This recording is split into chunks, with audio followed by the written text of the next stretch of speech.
Boa tarde, turma! Vamos estudar? Agora a gente vai seguir com a correção de ciências, páginas 30 e 31, combinado? Lá nas atividades. Então vamos lá. Complete as frases com as palavras do quadro. Então vocês veem aí, sigam comigo no livro, que tem um quadro aí com várias palavras. Então, letra A. As plantas produzem o próprio alimento por meio da fotossíntese.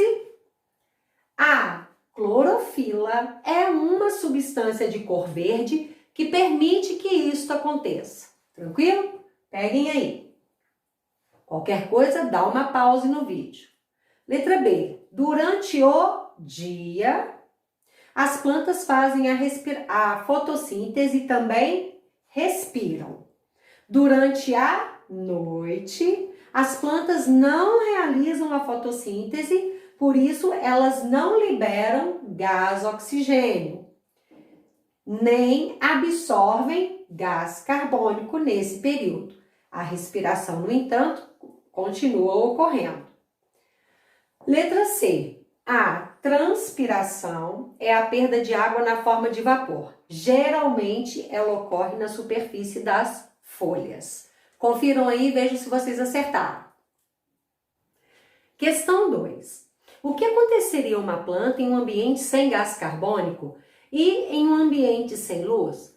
Aqui a gente pode observar, gente, que eu fiz um pequeno texto ilustrativo, onde a gente vê elementos essenciais para que a planta sobreviva. Ou seja, ela precisa da luz solar, da clorofila presente nas folhas dela, água, gás carbônico, né? Bem como outros elementos, eu coloquei os mais importantes.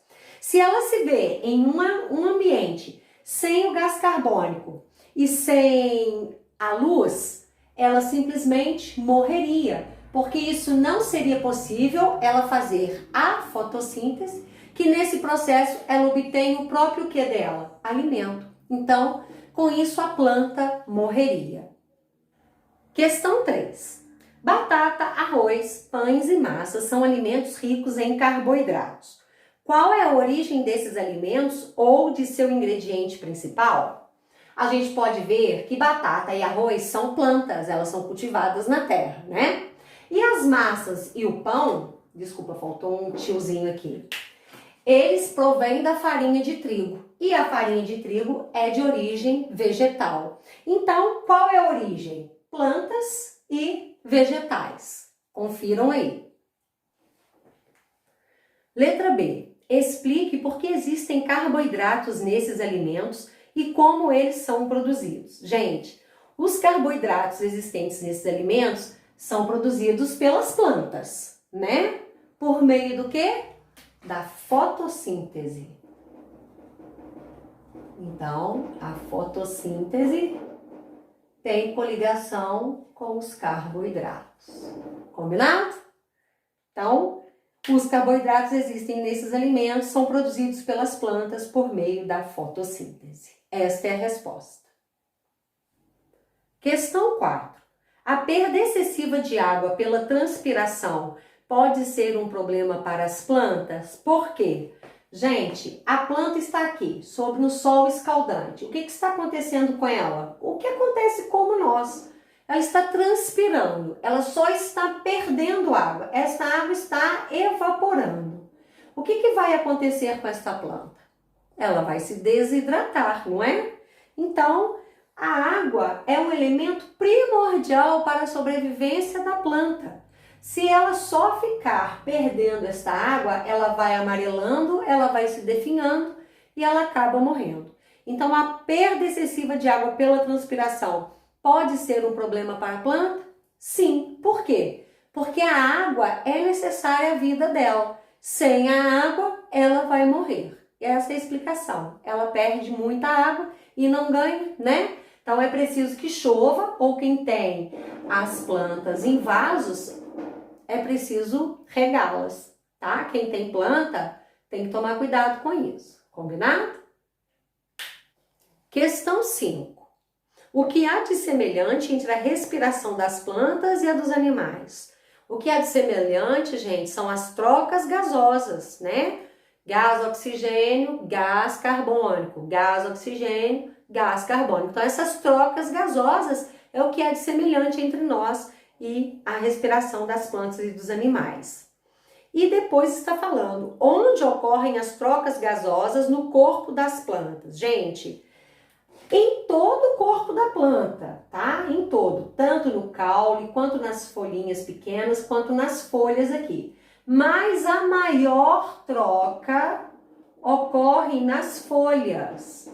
Então, olha aí, fica um alerta.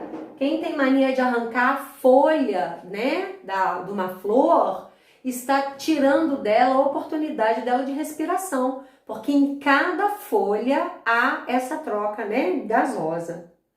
Por que é importante para o cultivo de plantas que o solo seja bem arejado? Porque também no solo, né, gente, a gente sabe que tem partículas ali dentro e que ali tem, dentro dessas partículas, desse arejado, tem o ar. Então aqui também entra o ar nas raízes da planta.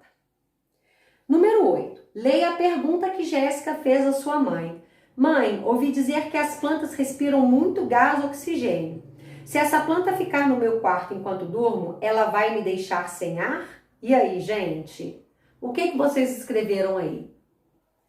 Gente, é claro que não, né? Assim como os animais, as plantas também estão respirando o tempo todo.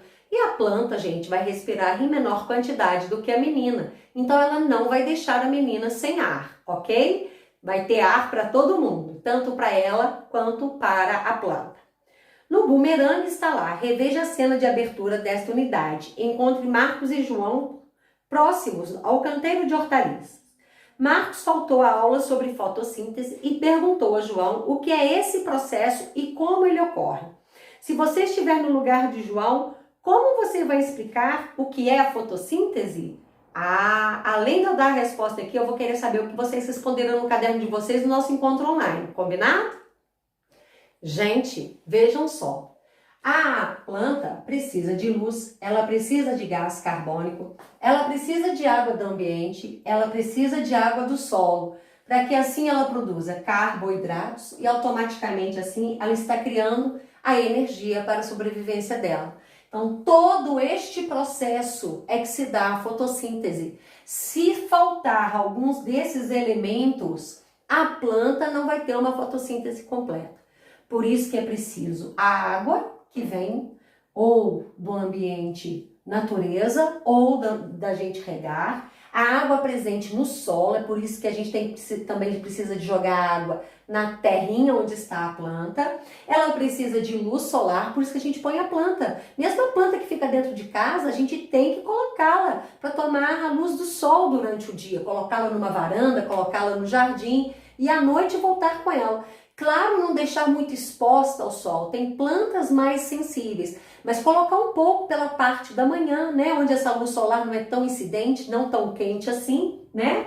E o gás carbônico já está no ambiente, né, gente? Já está misturado no ar. Então, a planta vai filtrar tudo isso, ela vai ter toda essa energia para com ela, produzindo esses carboidratos e devolvendo também para a própria natureza, né, gente? Em benefício desse ecossistema onde tudo está interligado.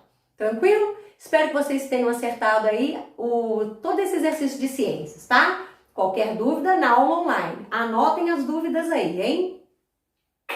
Um beijo, turma!